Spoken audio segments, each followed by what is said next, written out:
Level 12, distributive property. The distributive property. One of those things you know you've heard of and you always forget. Sounds complicated. It's not. We're going to throw that into equations here in level 12. Go ahead and make this the title on your next page. Don't worry about it. The distributive property will come right back to you. Unpause when you're ready. Give me lots of concentration. All right, quick going back in our last one. We combined like terms on one side. This was a new, more complicated side of an equation. A lot going on one side. We couldn't just do it in two steps. So we ended up combining like terms. If I do this with the, say, inverse operation strategy, I would combine my variables 5x and, I've got some subtraction in here. Let's undo that. Instead of subtracting 6, let's add the opposite of 6. And instead of subtracting 7x, let's add the opposite of 7x. So 5x and negative 7x can be combined. They are like terms. Negative 6 and 8 can be combined. They are like terms. And of course, there's 2. And now we're ready for a regular old two-step equation that we had back in the developing level. So we would subtract 2. Negative 2x equals 0. Divide by negative 2. And get x equals 0. That was our last topic. So let me remind you what the distributive property is and where you've seen it. So you see it a lot of times in expressions. Sometimes it has variables, sometimes not. So where you probably first learned it is you might have learned that something like this, 3 times 4 plus 5, is equal to 3 times this plus 3 times this. Or it's equal to 12 plus 15. That's the distributive property. It means if you have something, a sum multiplied by a number, you can multiply the number outside the parentheses by each one inside. We also often see it in expressions with variables too. So you may see something like this, say. And you could simplify this expression. It's to be 3 times this and 3 times this. The most common mistake people make is only multiplying it by the first part and saying, oh, that would be equal to 6x plus 6, but it's not. The 3 is multiplied by the entire set of the parentheses to do that. So we're going to be putting things like this in our equation today, like that. So how do we handle these with our normal strategies? Well, first off, common sense, I don't think I can do. Hard to look at that and just figure out what x is. I don't doubt that you could do it with some effort. I really don't. But I want to focus our time on the strategies you know as you develop those into higher and higher levels. So visual strategy, how in the world do I draw that left side? So what that means is 3 of all that. So I tend to stack it up. I say, okay, it's what's in the parentheses 3 times. So it's 2x plus 5 3 times. It's 3 times everything in the parentheses. So there it is 1 time. There it is 2 times. There it is 3 times. I like to draw it just like that. 3 sets of whatever's in the parentheses. That's how I'd handle the distributive property with the drawing strategy. Boom. So now I can do some combining like terms. Like we learned in the last topic, I can combine all these x's. There'll be 6x. Combine all these 5s, you get 15, and of course still 33 here. So now I'm looking at a regular old thing that we've solved a bazillion times. It's just kind of a matter of how do I take a more complicated thing and turn it into that. So now I'm ready to take 15 away. Take 15 away. That leaves me with 6x. And 33 take away 15 is 18. And now I'm just left to figure out what does each one of those have to be. There are 6 of them. 18 divided by 6 is 3. So each one's 3. I think we've got 18. So this is the new part, right? Just how do I draw this when I see parentheses in the equation? Not too bad, I hope.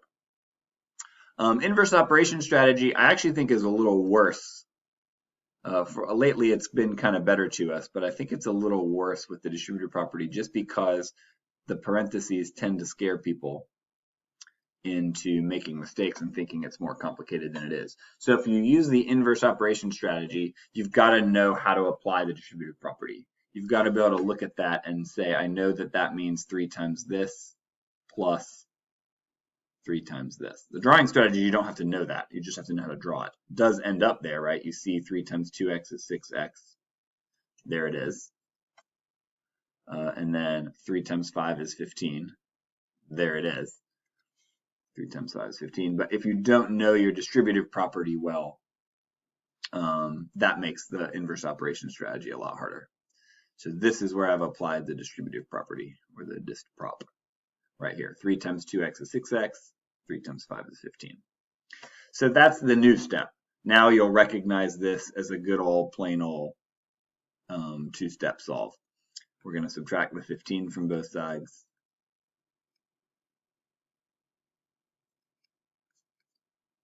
And we're going to divide by 6 on both sides. X equals 3. Got it both ways. Let's check and be sure. So we're going to use that substitution idea where we take the 3 and we plug it in to where X is in the original thing and make sure it works. This is getting harder to do the more advanced these get. So 3 times 2 times 3 plus 5 should all equal 33. Let's make sure it does. So this is a gems issue here. Parentheses first. In the parentheses, I have multiply and add. So I would add first. 3 times 2 is 6. Plus 5 is 11. And then 3 times 11 then should be 33. And it is. So we got it. All right, let's do one together. Here it is. Go ahead and pause now and write this down, and we will work them out together. Okay. Here we go. I actually like the visual strategy better here. Like I said in the last one, I think the distributive property is really obvious what it means when you draw it. I don't think it always makes sense to people when you just inverse, kind of write it out. So first thing let's do, I've got a subtraction here that is likely to cause me an issue because I don't know how to take away 3x, but I do know how to add the opposite of 3x when I draw, so I'm going to do that. So I've got 4, this is the new part, right? It's 4 sets of what's in the parentheses. So what's in the parentheses is an 8 and 3 opposite of x's. 4 times. That's what the 4 means. It's 4 of all that. So 1, 2, 3, 4. You'll notice I stack it up. You don't have to. I like to stack it up because it's very obvious to whoever's looking at this exactly what I did. They can see the 4, 1, 2, 3, 4. And they can see what was in the parentheses really obvious. And of course, negative 40 here. So now I can combine a bunch of like terms. All those 8s make 32. There are, 12 of these. 1, 2, 3. I'm just going to keep them how they were. 4, 5, 6, 7, 8, 9, 10, 11, 12. Probably should have just erased those and made 32. All right, and now here we go. So I'm going to take 32 away. 40 minus 32, or negative 40 rather, minus 32 is the same as negative 40 plus negative 32. Add the opposite. So that's going to end up giving me negative 72 after I do that. So those will end up away.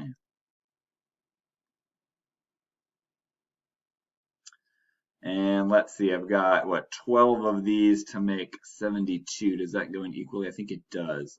72 divided by 12, I think is 6. So now I do have to be careful because I've got a bunch of negative signs here.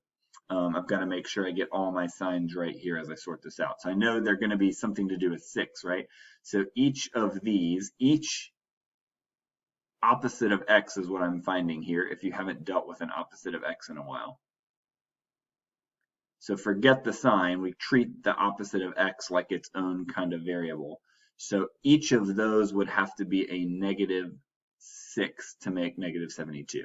Negative 6, negative 6, negative 6, and so on. So I haven't found x yet, but I have found that the opposite of x is negative 6, which means x is positive 6 in this case. So I think that is it. Let's try it with the inverse operation strategy to be sure. This again is the new part. How do I draw these parentheses? Draw it like that. That's the real big takeaway from today. So inverse operation strategy is going to be nothing too fancy. What I don't like about it particularly is you have to remember how the distributive property works, and that can be hard for folks a lot of the time. So what it means is the parentheses get it's 4 of that and 4 of that. So 4 times 8 is 32, and 4 times negative 3 is negative 12x. Notice that's exactly what we got here. There's your 32, and there's your negative 12x. It's no different. It's just a different style. Now I'm ready to take away 32 and take away 32. And divide by a negative 12, divide by a negative 12. Remember, a negative number divided by another negative number, oddly enough, is positive 6. And we got it. So both my strategies yielded 6. I'm going to go ahead and check to be sure that I got it. Always a great idea. So I check down here. I should find that 4 times 8 plus negative 3 times 6 is equal to negative 40. These get hard to check. It's a lot to do to check this one, I know. But always a good practice to do. So parentheses first, negative 3 times 6 is negative 18. Plus 8 is negative 10. That should leave me 4 times negative 10 equals negative 40. And it does. We got it. Check smiley face, yay. That's the distributive property, y'all. It's one of those things that when you hear the title probably makes you think, oh no, I don't remember what that is. And I know every teacher I've had since like 3rd grade has said it a few times a year. That's fine. Hopefully, as long as once you see it, it kind of comes back to you like, oh yeah, it's that, no problem.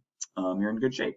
So I sure hope so. If you need to watch this again to gain some more confidence, confidence is always good. Can never have too much of it. That would be great. And when you're ready for your you-dos, you can move on to those, and I'll see you in the next one.